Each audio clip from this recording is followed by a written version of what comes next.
மிகவும் பிரபலமான கடவுளாக விநாயகர் கருதப்படுகிறார். காரணம், இவர் மனித முகத்தை கொண்டிருக்காமல் யானை முகத்தை கொண்டிருக்கிறார். விநாயகர் சிவன் மற்றும் பார்வதியின் மகனாவார்.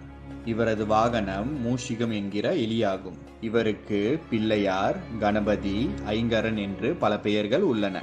விநாயகர் பிறந்த தினத்தையே இந்துக்கள் விநாயகர் சதுர்த்தி என்று கொண்டாடி வருகின்றனர்.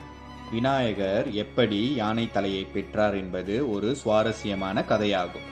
ஒருமுறை சிவன் வெளியே சென்ற சமயத்தில் பார்வதி தேவி நீராட சென்றார். அப்பொழுது குளிக்க சென்ற பார்வதிக்கு காவல் காக்க ஒருவரும் இல்லை என்பதால் தனது நீராட்டுக்காக வைக்கப்பட்டிருந்த மஞ்சளை எடுத்து ஓர் உருவத்தை உருவாக்கி தனது சக்தியால் அதற்கு உயிர் கொடுத்தார். பார்வதி தேவியை படைத்து உயிர் கொடுத்ததால் அவ்வுருவம் அவரது பிள்ளையானது.